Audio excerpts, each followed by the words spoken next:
Hello students, हम आज की क्लास शुरू करते हैं। आज की क्लास का टॉपिक है भारतीय परिषद अधिनियम 1861। मैं आपको इसमें बता देना चाहती हूँ 1861 था क्या।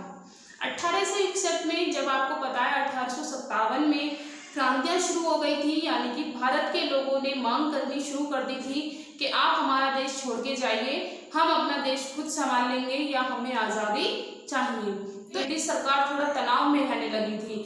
क्यों? आप बहुत टाइम से कहीं पर शासन कर रहे हैं, उसके बाद अचानक से आंदोलन शुरू हो जाए, लोगों की मांग शुरू हो जाए कि आप यहाँ से जाइए, हम अपना खुद देख लेंगे। इन्हीं चीज़ों को देखते हुए ब्रिटिश सरकार ने एक निर्णय लिया था कि जो बंदे आंदोलन कर रहे हैं अगर उन्हें ही हम अपनी सरकार में मिला लें तो हमारा जो शासन है वो बरकरार रहेगा और हमारा तनाव भी कम होगा। इसी वजह से उन्होंने 1861 में भारतीय लोगों को अपनी ब्रिटिश सरकार में शामिल करना शुरू कर दिया था। तो हम आज का टॉपिक यही है कि किस तरीके से भारतीय लोग ब्रिटिश सरकार में शामिल हुए और उसके बाद आज़ादी का दौर शुरू हुआ।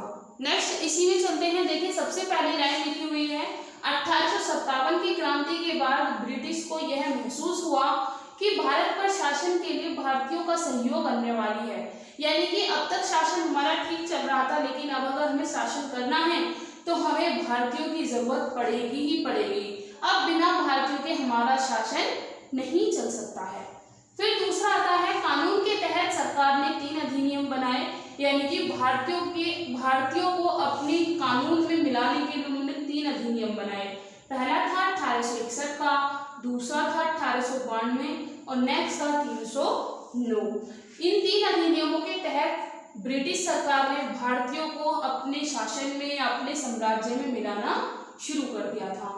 अब इसमें आते हैं 1861 को भारतीय परिषद भारतीयों का संवैधानिक और राजनीतिक इतिहास में महत्वपूर्ण कदम था।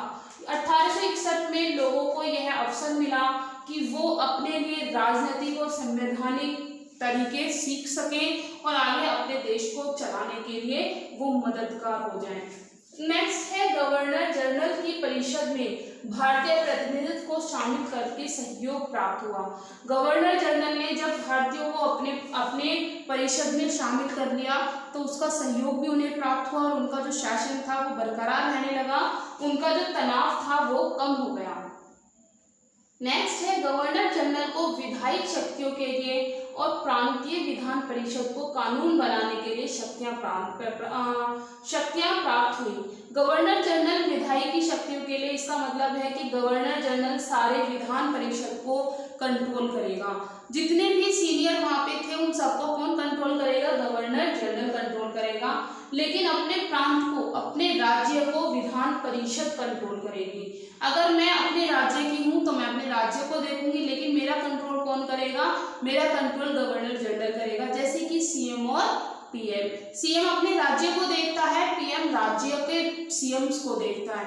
सीएम अपने राज्य के लिए कोई भी निर्णय ले सकता है, लेकिन एक बार किससे पूछना पड़ता है? पीएम से पूछना पड़ता है, उसका अप्रूवल लेना पड़ता है। नेक्स्ट उसके बाद चलते हैं, लॉर्ड कैनिंग ने विभागीय प्रणाली की शुरुआत की। आपसे ये क्वेश्चन बन सकता है कि विभागीय प्रणाली की शुरुआत किसने की? तो लॉर्ड कैनिंग ने की। अब उसके बाद आते हैं 1862 में केंद्रीय विधान परिषद में 3 भारतीयों की नियुक्ति हुई, यानी कि सबसे पहला केंद्रीय विधान परिषद था जिसमें भारतीय शामिल हुए थे। अब भारतीय कौन कौन से शामिल हुए थे? सबसे पहले थे पटियाला से महाराज नरेंद्र सिंह, दूसरे बनारस से थे राजा देव नारायण सिंह, तीसरे भी बनारस से थे, वो भी कौन थे? सर दिनकर राव। तो ये 3 बंदे ऐसे थे जिन्होंने सबसे पहली बार केंद्रीय विधान परिषद में अपना रुतबा जमाया या अपना पद प्राप्त किया। ये 3 नाम आपको याद करने हैं। पहला पटियाला से था महाराजा नरेंद्र सिंह, दूसरे दोनों बनारस से थे, पहले राजा देव नारायण सिंह और दूसरे सर दिनकर राव। आगे चलते हैं, बंबई और मद्रास को कानून में संशोधन करने की शक्तियां प्रदान थी। परिषद अपने राज्य के लिए कानून बनाएगी, लेकिन उन कानून में कोई संशोधन होता है तो वो कौन करेगा? बंबई और मद्रास करेगा। मैंने आपको लास्ट कई लेक्चरों में संशोधन के बारे में बताया। संशोधन होता क्या है? संशोधन होता है किसी भी कानून में छोटे मोटे चेंजेस करने को संशोधन बोल देते हैं। कोई भी चेंजेस है, सपोज कीजिए हमने कोई कानून बनाया है उसे कोई भी या तो उसमें कोई खामियां रह गई हैं या उसमें बहुत ज़्यादा कोई अचीवमेंट है, तो उन चीज़ों में थोड़ा बहुत जो चेंज होता है उसे क्या बोलते हैं, संशोधन बोलते हैं। जैसे कि आपको भी याद होगा जम्मू कश्मीर से 370 हटाया, ये हमारे आज़ादी के टाइम से इस 370 लगा हुआ था, लेकिन ये किसके द्वारा हटा, इसके लिए कोई नया कानून बना नहीं, कोई नया कानून नहीं बना है, सिर्फ संशोधन हुआ है। यानी कि जो पुराने नियम थे उनमें थोड़े से चेंजेस कर दिए हैं, थोड़े से हटा दिए और थोड़े से उसमें शामिल कर दिए, तो यही सारा क्या होता है, संशोधन होता है। आगे चलते हैं। उत्तर पश्चिमी सीमांत क्षेत्र यानी कि पंजाब और बंगाल में विधान परिषद की स्थापना हुई। पंजाब और बंगाल के लिए खुद की विधान परिषद बनी थी, जिसमें वो अपने नियम और अपने कानून खुद बना सकता था। नेक्स्ट आते हैं, कार्यपालिका में 5 नए सदस्य शामिल किए गए। कार्यपालिका में काम का प्रेशर ज्यादा था, तो उसके लिए 5 सदस्यों की नियुक्ति और की गई। फिर आते हैं, केंद्रीय विधानमंडल में अधिकतम संख्या 12 थी और न्यूनतम संख्या 6 थी। यानी कि केंद्र में जितने भी विधानमंडल के लोग थे उनकी न्यूनतम संख्या 6 और अधिकतम संख्या 12 थी। इसमें भी ट्विस्ट है, क्या है कि 6 सदस्य यानी कि जो आधे सदस्य थे वो गैर सरकारी थे। आप आज की लैंग्वेज में गए तो वो कॉन्ट्रैक्टेड बेस थे, जब चाहे उन्हें जब निकालकर बाहर कर दिया जा सकता था।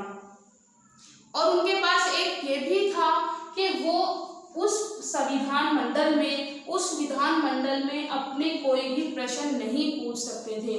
जो जैसा चल रहा है, ठीक चल रहा है, आपको प्रश्न पूछने का ना तो हक था और आपको जब चाहे जब निकाल कर बाहर कर सकते थे। फिर नेक्स्ट आते हैं, विधान परिषद द्वारा बनाए गए नियमों को गवर्नर जनरल द्वारा वीटो लगाकर रोका जा सकता था।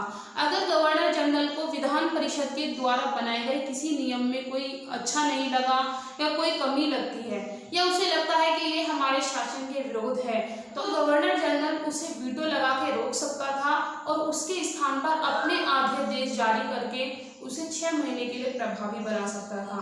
आपको अगर गवर्नर जनरल को ये लगता है कि ये जो नियम बने हैं ये मेरे शासन के विरोध हैं, तो वह उन्हें हटाकर अपने नियम लगाएगा और वो कब तक लागू रहेंगे, 6 महीने तक लागू रहेंगे। तो आज का लेक्चर था आपका 1861। आई होप आपको समझ में आया होगा। अगर समझ में आया हो तो लाइक कीजिए, सब्सक्राइब कीजिए और शेयर भी कीजिए। अगर आपको लास्ट लेक्चर देखने तो मैंने डिस्क्रिप्शन में आपको लेक्चर्स की लिंक दे दिए हैं, आप चेकआउट कर सकते हैं। और आपको अगर कोई डाउट है तो आप मुझे कमेंट बॉक्स में बता सकते हैं।